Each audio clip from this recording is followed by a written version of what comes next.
السلام علیکم سامعین اکرام، اگر آپ چاہتے ہیں کہ آپ گھر بیٹھے قرآن مجید کو صحیح تجوید اور تلفظ کے ساتھ پڑھنا سیکھ سکیں تو ہمارے چینل کو سبسکرائب کریں اور بیل آئیکن کو دبائیں تاکہ آپ کو ہر نیو آنے والی ویڈیو سب سے پہلے مل سکے۔ سامعین اکرام، آج ہم حروف مدہ کے بارے میں پڑھیں گے کہ حروف مدہ کیا ہیں اور کون کون سے ہیں۔ قرآن مجید میں حروف مدہ کا استعمال بہت سارے مقامات پر ہوا ہے۔ آج ہم اسی کو سیکھیں گے۔ حروف مدہ نمبر 1، حروف مدہ کون کون سے ہیں؟ نمبر 2، حروف مدہ کی تعداد کتنی ہے؟ نمبر 3، حروف مدہ کب ہوتا ہے؟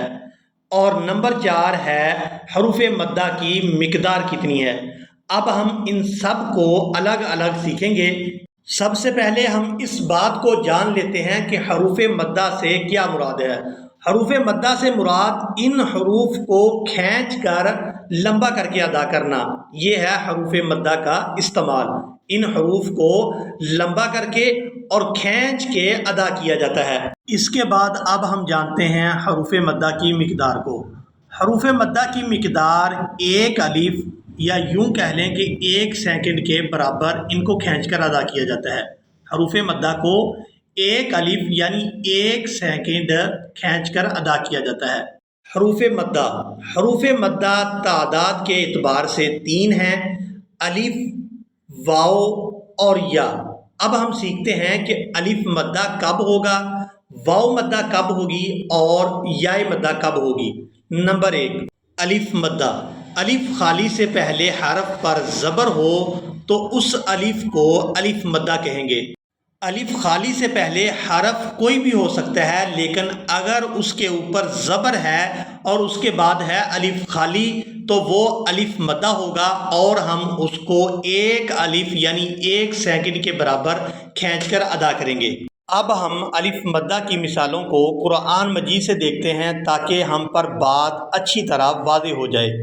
یہاں آپ لفظ دیکھ رہے ہیں الرجال، یہاں جیم کے بعد الف خالی ہے اور جیم پر ہے زبر۔ ہم نے قاعدہ پڑھ لیا ہے کہ الف مدہ تب ہوتا ہے کہ الف خالی ہو اور اس سے پہلے والے حرف پر زبر ہو تو وہ الف مدہ ہوتا ہے۔ تو یہاں جیم کو الف مدہ کی وجہ سے کھینچ کر ادا کریں گے، الرجال الرجال۔ اس کے بعد ہم لفظ دیکھ رہے ہیں بیما بیما، یہاں بھی الف خالی ہے اور اس سے پہلے میم پر زبر ہے تو یہ الف مدہ ہے۔ الف مدہ کی وجہ سے میم کو 1 الف یعنی 1 سیکنڈ کھینچ کر ادا کریں گے، بیما فضل اللہ بیما۔ اب الف مدہ کی تیسری اور آخری مثال دیکھتے ہیں۔ یہاں آپ آیت مکمل ہونے پر لفظ دیکھ رہے ہیں کبیرا۔ یہاں پر اگر ہم وقف کرتے ہیں تو یہ جو الف خالی ہے یہ الف مدہ میں تبدیل ہو جائے گا۔ اگر ہم آیت مکمل ہونے کی صورت میں یہاں پر وقف کریں گے تو یہ الف مدہ میں کنورٹ ہو جائے گا۔ وقف کی صورت میں را پر 1 زبر ہوگی اور اس کے بعد الف خالی ہے تو یہ الف مدہ ہوگا، اور را کو 1 الف یعنی 1 سیکنڈ مقدار کے کھینچ کر ادا کریں گے، کبیرا کبیرا۔ اس کے بعد حروف مدہ میں جو دوسرا حرف ہے وہ ہے واو۔ واو مدہ تب ہوتی ہے واو ساکن سے پہلے حرف پر پیش ہو تو اس واو کو واو مدہ کہیں گے۔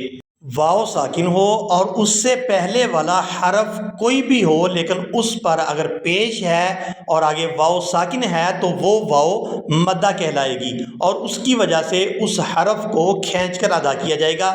اب اس کی مثالیں ہم قرآن مجید سے دیکھتے ہیں تاکہ بات ہم پر واضح ہو جائے۔ یہاں آپ لوگ سکرین پر لفظ دیکھ رہے ہیں کانو کانو، یہاں واو ساکن ہے اور اس سے پہلے والا حرف ہے نون اور اس پر ہے پیش، تو یہ واو مدہ ہے، اور اس واو مدہ کی وجہ سے نون کو کھینچ کر ادا کریں گے 1 الف یعنی 1 سیکنڈ مقدار، کانو اب واو مدہ کی دوسری مثال دیکھتے ہیں۔ یہاں آپ سکرین پر لفظ دیکھ رہے ہیں رسول، رسول، یہاں واو ساکن ہے اور اس سے پہلے حرف ہے سین اور اس پر ہے پیش، تو اس سین کو واو مدہ کی وجہ سے ایک الف یعنی 1 سیکنڈ مقدار کے کھینچ کے ادا کریں گے، رسول، رسول۔ اب ہم واو مدہ کی تیسری اور آخری مثال دیکھتے ہیں تخفون، تخفون۔ یہاں آپ دیکھ رہے ہیں کہ واو ساکن ہے اور اس سے پہلے والا جو حرف ہے وہ تبدیل ہو گیا ہے، یہاں پر فا ہے تو اس فا کے اوپر ہے پیش۔ واو ساکن سے پہلے ہم نے حرف کو نہیں دیکھنا بلکہ حرکت کو دیکھنا ہے کہ واو ساکن سے پہلے اگر پیش ہوگی تو وہ واو مدہ ہوگی اور اس کی وجہ سے اس کے ساتھ جو بھی حرف ملے گا اس کو 1 سیکنڈ یعنی 1 الف مقدار کے کھینچ کے ادا کریں گے، تخفون، تخفون۔ حروف مدہ میں سے تیسرا اور آخری جو حرف ہے وہ ہے یا، یا مدہ۔ یا مدہ تب ہوتی ہے جب یا ساکن سے پہلے والے حرف کے نیچے زیر ہو تو اس یا کو یا مدہ کہا جاتا ہے۔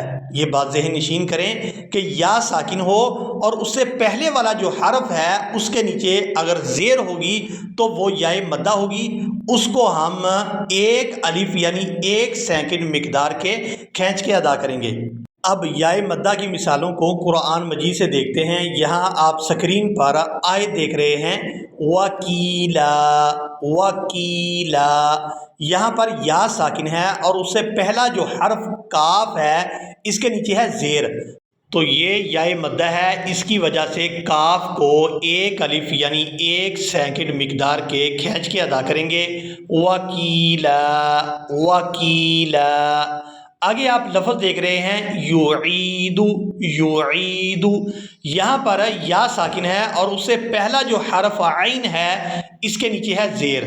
اب عین کو اس یا مدہ کی وجہ سے 1 سیکنڈ یعنی 1 الف مقدار کے کھینچ کے ادا کریں گے، یا ساکن ہو اور اس سے پہلے حرف کوئی بھی ہو، حرف کے اوپر کوئی قید نہیں ہے کہ حرف کوئی بھی ہو سکتا ہے، لیکن اس کے نیچے اگر زیر ہے تو وہ یا مدہ ہوگی اور اس یا مدہ کی وجہ سے اس حرف کو 1 سیکنڈ یعنی 1 الف مقدار کے کھینچ کے ادا کریں گے، یعید، یعید۔ اب یا مدہ کی تیسری اور آخری مثال دیکھتے ہیں من الریح، من الریح۔ یہاں پر آپ یا ساکن دیکھ رہے ہیں اور اس سے پہلے جو حرف را ہے اس کے نیچے ہے زیر، اس زیر کی وجہ سے یہ جو یا ساکن ہے یہ یا مدہ میں تبدیل ہو جائے گی اور اس کی وجہ سے را کو 1 الف یعنی 1 سیکنڈ مقدار کے کھینچ کے ادا کریں گے، من الریح، من الریح۔ اب آخر میں نورانی قاعدہ کی اس تختی سے حروف مدہ کی مشق کر لیتے ہیں تاکہ جب ہم ان کو سیکھنے کے بعد ادا کریں، ان کی تلاوت کریں تو ان میں کسی قسم کی غلطی کا شائبہ نہ رہے۔ با الف زبر با، 1 سیکنڈ ان کو کھینچ کے ادا کریں گے، با الف زبر با، با واو پیش بو، با یا زیر بی، با بو بی، تا الف زبر تا، تا واو پیش تو، تا یا زیر تی، تا تو تی، سا الف زبر سا، سا واو پیش سو، سا یا زیر سی، سا سو سی۔ سا ان حروف میں سے ہے جو ہمیشہ ہی نرمی کے ساتھ ادا ہوتے ہیں، تو سا کو ہمیشہ ہی نرمی سے ادا کرتے ہیں اور اس کی آواز میں سیٹی کی مثل آواز پیدا نہیں کرتے۔ سا سو سی۔ ہا الف زبر ہا، ہا واو پیش ہو، ہا یا زیر ہی، ہا اور ہا ان دونوں میں بھی فرق کر کے ادا کرتے ہیں تاکہ معنی کے اندر کوئی تبدیلی نہ آئے۔ ہا ہو ہی، خا الف زبر خا، خا واو پیش خو، خا یا زیر خی، خا خو خی، را الف زبر را، را واو پیش رو، را یا زیر ری، را رو ری۔ اسی کے ساتھ ہی آج کا ہمارا سبق مکمل ہوا۔ مجھے امید ہے آپ لوگوں نے حروف مدہ کو اچھی طرح سے سیکھ اور سمجھ لیا ہوگا۔ ملیں گے ایک نئی ویڈیو میں، تب تک کے لیے اللہ حافظ۔